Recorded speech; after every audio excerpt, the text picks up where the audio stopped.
My family abandoned me. 16 years later, do they want to reconcile with me? Originally, I posted this on another subreddit, but I was recommended to post it here. My intention in posting this is to vent and let off some stress. As I mentioned in the original post, the story has an ending, so to speak. Again, I apologize for any mistakes that may occur or if there are gaps in the story. If you have any doubts or questions, you can post them in the comments. I'm not sure how much will be covered in this publication, but I will try to tell as much as possible to avoid any doubt. The content of this post is intended to provide some context about what happened between me and my family so that in the next post I can go into more depth on reuniting with my family. This story actually began 25 years ago in 1998, when I was 17 years old. I am currently 42 years old. It was during this period that I first met my now ex-wife Rachel. We both lived in a small town in central Mexico. I was in high school at the time. During the first semester, I became friends with one of my classmates, Lilly. Lilly and I got along very well from the beginning, and as a result, we quickly formed a good friendship. One day in between our usual conversation, Lilly invited me to her house to spend some time, which I agreed to. As I remember, we arrived at Lily's house, spent some time doing some schoolwork, and then started playing some video games. After a few minutes, the door of the house opened, and a few seconds later, we saw a girl very similar to Lilly enter the house. It turned out that Lilly had a twin sister named Rachel. After seeing her for a few minutes, a small conversation started between me, Lilly, and Rachel. After a few minutes of conversation between the three of us, Rachel and I continued the conversation alone, having a good first meeting at the end. I would be lying to you if I told you that I remember everything, but by way of summary. After that first meeting, I kept in touch with Rachel. We started to spend a lot of time together. We went for walks together, and over time we both started to develop feelings for each other. We went on a few dates and finally formalized our courtship when we were both 19 years old. It is important to mention that Rachel is a person who suffers from 2 disabilities. She is blind since birth. She was diagnosed with congenital blindness, and at the age of 16 she was diagnosed with cardiac arrhythmia. This means that her heart rhythm is irregular, so there were times when her heart rate was very low. I must admit that at the beginning it was complicated to adapt to living with a disabled person. In Lily's case, she only has a slight case of myopia. By my own decision, and that of Rachel's family, I started to study medicine and take some courses and training to be someone capable of taking care of and guaranteeing Rachel's physical and mental safety. At that time I was studying accounting, but I was offered the opportunity to attend some courses in a medical center, so I accepted. Most of the training I took was to deal with Rachel's cardiac arrhythmia, but I did it all with pleasure because I loved her, and after all, one does everything to see the person one loves happy and healthy. At that time, Rachel was what they would call the perfect girl. Physically, she was beautiful and attractive. But the most remarkable thing was her personality. She was an intelligent, charismatic, empathetic, motherly, and loving person. She was truly able to endear herself to anyone she talked to, and that made her somewhat popular and loved in the small town we lived in. In 2000, our courtship began while we were both in college. Our families celebrated a lot. They were very close before, and knowing that there was a relationship between Rachel and me made them very happy. My mother and Rachel's mother were good friends, and as for my father, he enjoyed discussing work-related issues with his mother. I always had a good relationship with her family, including being best man at her older sister's wedding. Another important point is that Rachel's father passed away when she was 7 years old, but despite that he was and still is a beloved figure in her family. I thought there was nothing to worry about in terms of the family aspect at that time. My family at that time consisted of me, my parents, and my 3 younger siblings. For a better understanding, I will list my family as follows. My mother, my father, Isaac, my younger brother by 1 year, Louis, my younger brother by 3 years, Daniel, my youngest brother for 4 years. On Rachel's side of the family, I will list them as follows. Tanya, Rachel's mother, Sophia, Rachel's older sister, Lilly, Rachel's twin sister, Rachel, now ex. Come 2003, Rachel and I graduated from college at the age of 22. We both decided to get married that same year. Needless to say how excited our families were to hear the news about our wedding. It was truly a very special moment for both of us. The wedding was simply perfect. From the venue, to the food, to the music. Everything we had dreamed of was present on that day. Shortly after the wedding, we moved in to start our life as a couple. Although for the first few days I noticed some restlessness in Rachel. At the time she told me she was just a little stressed about the wedding. Her restlessness didn't last more than a day. She was back to her old self very quickly. A month after the wedding, something important happened, which was Lily's disappearance in the family sphere. At that time, Lilly was working in the Citibank as an accountant, being recommended by her mother for the position. Normally, we used to have drinks on Fridays after a tiring week, but one day she just didn't show up at the bar we used to go to. At first I didn't worry about it. But the following week, Rishel informed me that Lilly was no longer coming back. When I asked Rishel about it, she wouldn't say anything about it. So I thought I would go and check with her mother. Upon questioning Tanya about this, she told me that Lilly was arrested last week, that she had betrayed her and her family, that she was a horrible person who had stolen and brought her family's reputation into question, that because of her actions many people would have their lives greatly harmed, etc. What you are reading is a portion of what Tanya told me. I would like to give more details, but the other things she said are already very personal. Finally, the last I heard about Lilly was that she was sentenced to 13 years in prison that year. Her entire family refused to visit her, and I have been forbidden to have contact with her. The rejection for her was such that her own family refused to attend the trial so that they would not be associated with her, closing all communication after her sentence was passed. The next 2 years were fairly quiet. I started working as an accountant in a small company in the city, while Rishel worked as a teacher for blind people. My marriage was amazing. Obviously, we had some ups and downs, but it wasn't really something to worry about. We were always a communicative, loving, and caring couple. Rishel being disabled limited some aspects, but we still had a good relationship emotionally and physically.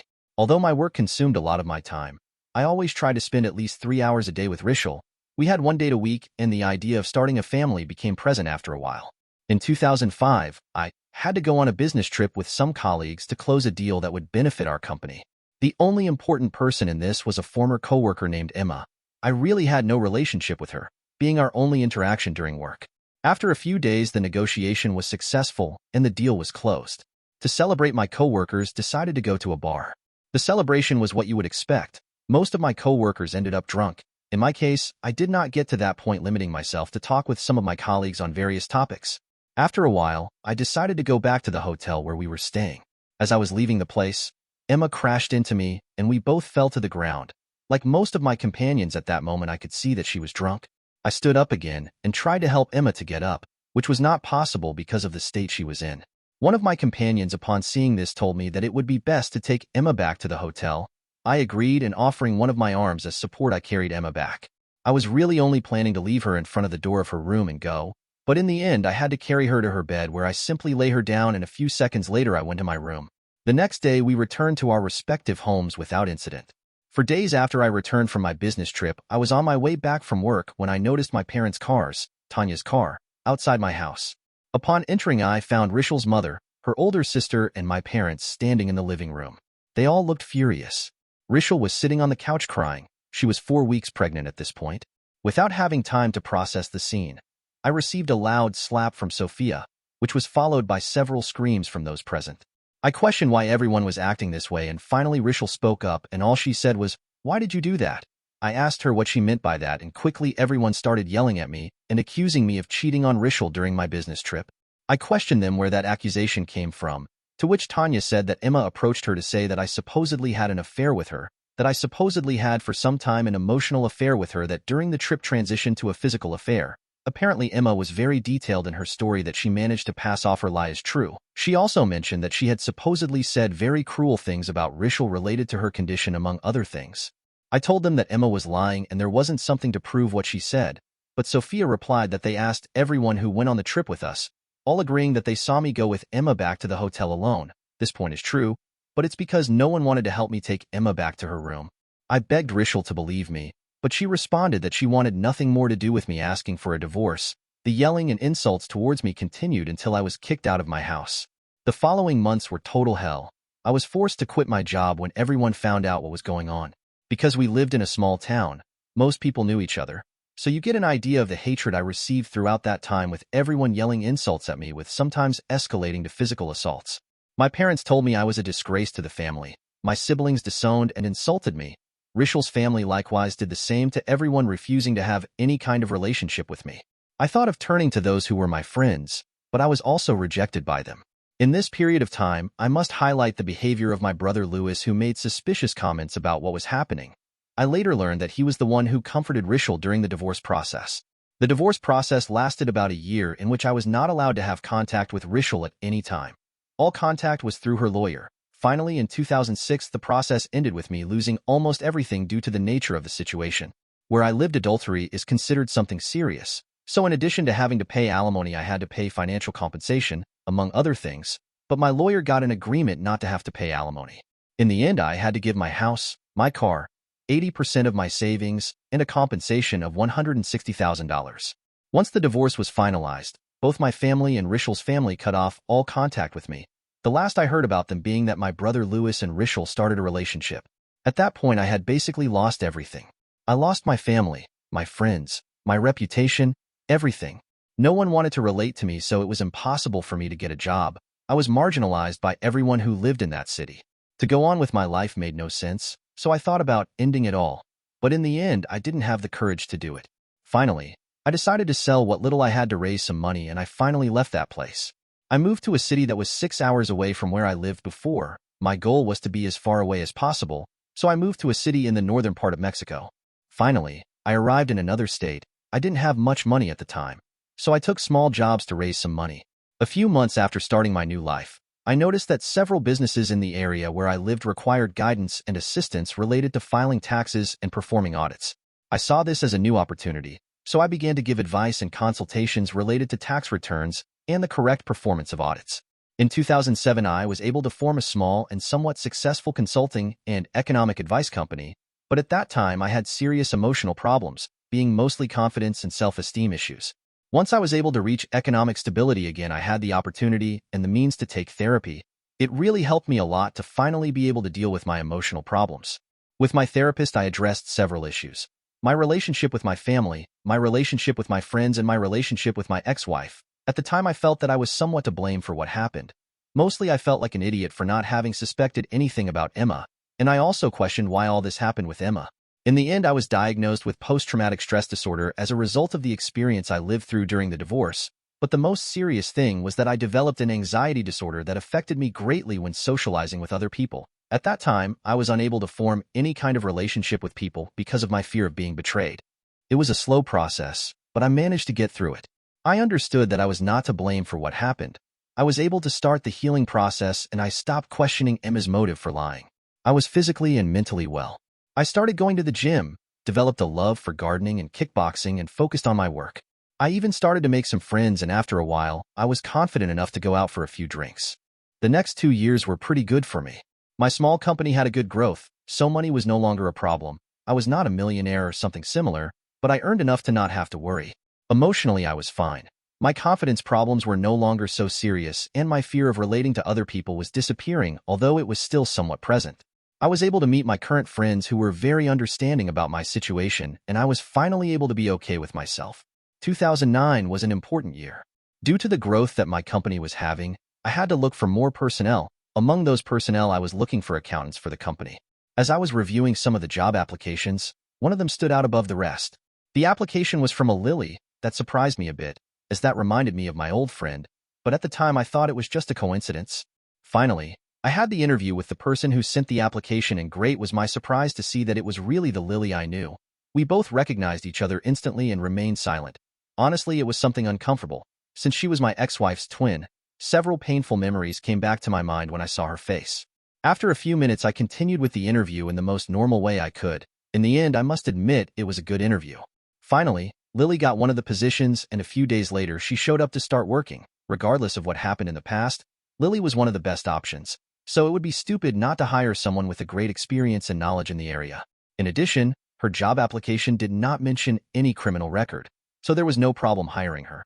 In the beginning, communication between Lilly and I was nil, limited to work-related interactions, including her interactions with other employees. During this period, Lilly just showed up to work, did her job, and went home without any contact with anyone. Lilly continued this behavior for a few more months. One day, an important project came up for the company, which meant more work and therefore more hours of work. At the end of the work schedule, I used to stay overtime to advance some of the pending work. Then Lilly volunteered to help with the pending work, to which I accepted. Most of those extra hours passed with both of us being in total silence, until one day Lilly invited me to have a drink. Lilly seemed very nervous and a bit scared when I made the proposal.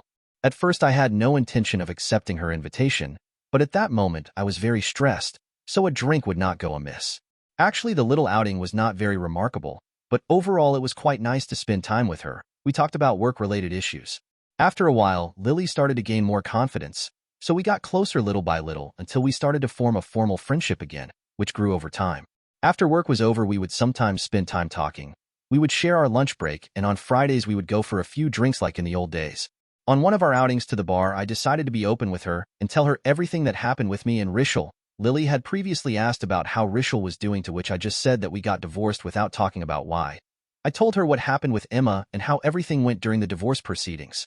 At that moment, Lilly was surprised by everything that had happened, to which I asked her if a lie was really enough for our families to cut off contact with me.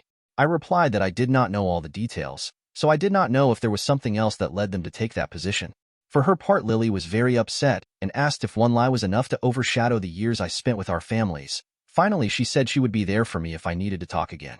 Up to that point, I had only talked in depth about my divorce issue with my therapist, so letting it all out took a huge weight off my back. Overall, Lilly was a great addition to the company, managing to stand out and rise quickly within the company despite her time in prison. But despite this, something was not right with her. I noticed how Lilly's problems working as part of a team or with other employees were still present. So on one of our drinks outings, I asked her if everything was okay. When I asked the question, Lilly seemed nervous and scared. So I apologized for asking the question, but I told her the same thing she told me when I told her about my divorce. I told her that if she needed to talk to someone, she could count on me. The next few days went by as normal, until on one of our outings to the bar, Lilly finally decided to open up to me. She told me about what happened in the past and why she was arrested. In a somewhat summarized and simplified way, Lilly worked at the bank in the city where we both lived before. She explained to me that her duties at the bank were to perform the annual startup of the accounting system, in addition to working on budget allocations, budget items, projects, etc. Because Lilly proved to be a very efficient and capable element, the people in charge of the bank assigned her to a position where she had access to a large database containing all the information about the clients and people who had an account in the bank to perform her duties in a better way. In addition to Lilly, there was also another guy who had the same duties as her. He said that one day the administration was bombarded by complaints from angry people who reported that their savings accounts were zero or that they had no money in their bank accounts at all. After a few hours, the bank's administration realized that the bank accounts of several people were indeed being emptied. After a few hours, and since there was nothing that could solve the problem, they were forced to restrict access to all associated accounts, resulting in what we know in Mexico as a corralito. This means that for a few days no one could enter or withdraw money from their accounts, which was very problematic. When investigating what happened, the cause of the problem was found. It turned out that a criminal group, it is most likely that these people were members of some cartel of the time, but this was not made clear, had access to the information stored in the database. By information I mean card numbers, passwords, etc. So that having this information, they dedicated themselves to emptying several bank or savings accounts. The bank managed to recover some of the stolen money, but some of it could not be recovered. Most of those involved were arrested 2 days after the event, but others managed to escape. Lilly was taken into custody while the investigation was ongoing. The people who had access to the database were investigated, leaving Lilly and her coworker as the only suspects, but the latter could not be investigated further because he curiously resigned a few days before the event and disappeared from the city. The perpetrators stated that someone who worked at the bank gave them access to the information stored in the database, but that they did not know who it was because contact with this person was made by another member of this group who managed to escape. The investigation also showed that this group had to be guided by someone who had knowledge about the operation of the bank. Because of these and other factors that were presented, it was suggested that Lilly was the one who helped these people. In the end, she was found guilty, although perhaps she was only used as a scapegoat to close the case, which would not surprise me considering the history of the Mexican police in this type of things. Then she told me how her family turned their back on her during the whole period of the investigation. I highlight her mother, who did not believe her at any time about her innocence. At this time, there was some tension between Lilly and her mother for situations related to their relationship. It seems that this fact complicated things. Finally, Tanya threw in her face the damage that her action had caused to both her family's reputation and the people who lost their savings. When her sentence was passed, her mother went to her for the last time to tell her that they did not want to see her again in their lives, to which Lilly returned to say that she was innocent, with her mother replying, "If you were found guilty, it is for something, right?" Soon after, her family cut all contact with her, leaving her completely devastated. As soon as Lilly finished speaking, I began to apologize to her for not being with her when I needed to be, to which she replied that I did not have to apologize, because even if I had wanted to communicate, Tanya would not have allowed me to do so. Tanya was the only one allowed to visit Lilly in prison, so if anyone wanted to visit her, they had to have her permission to do so. Besides this, Tanya also prevented contact by other means such as correspondence and phone calls. After a few minutes, I asked Lilly how she managed to get out of prison, to which she replied that she was imprisoned for 5 years until one of the people who managed to escape was arrested.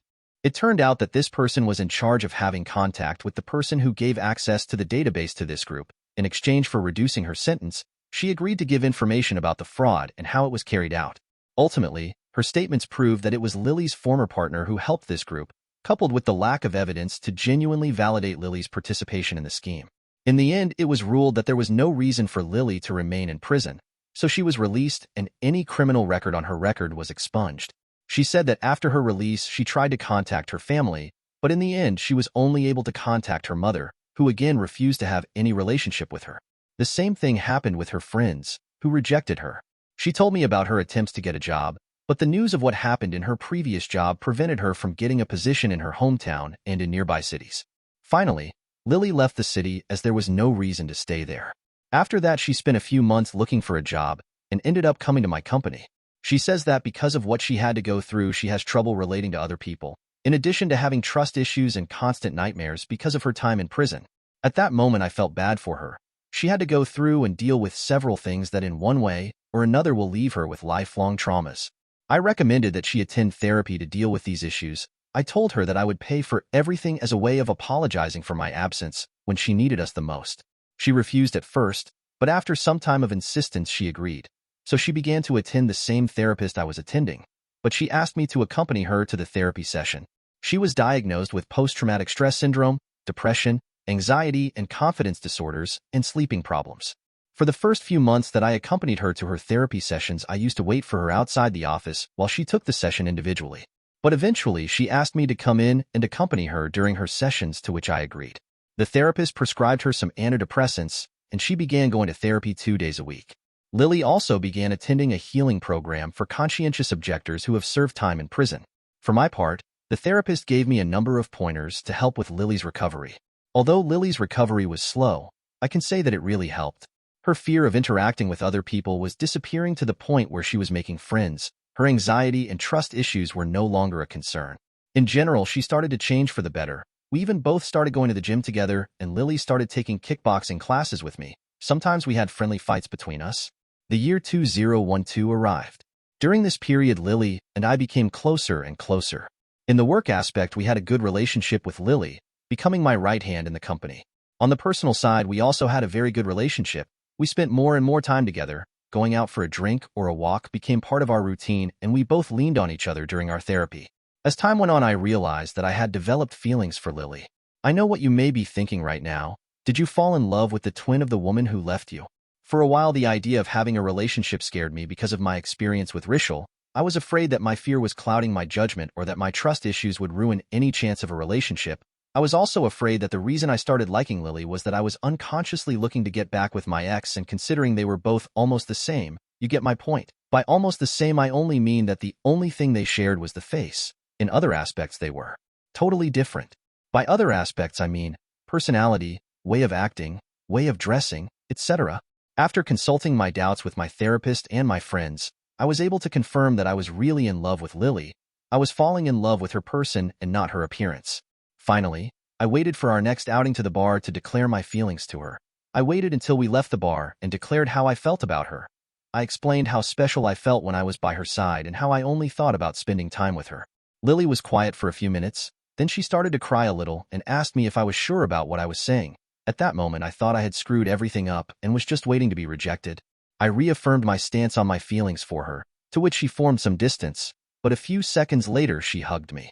Between sobs, she confessed to me that she felt the same way, confessed that she began to develop feelings for me when she saw how much I cared and cared for her.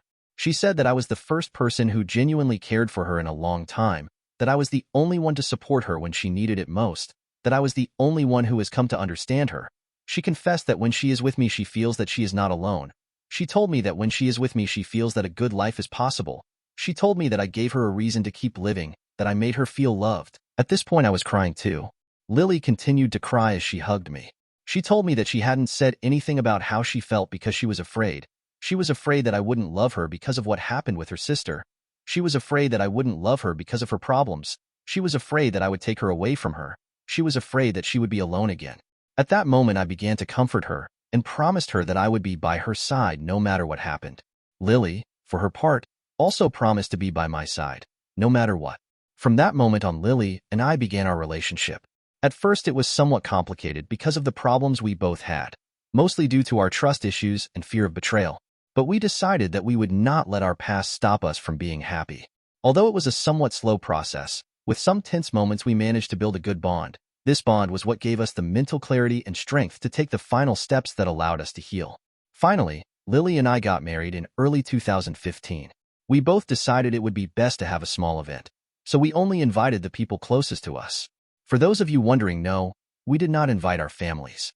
The idea was discussed and consulted with our therapist, but in the end we decided not to invite them because it didn't make sense to do so because of everything that happened between us. The wedding took place on a beautiful beach. The atmosphere created by the sound of the sea and the sunset was something very unique and special. A total of 15 people attended the event. All of them were very close friends of ours, and even our therapist attended with his wife.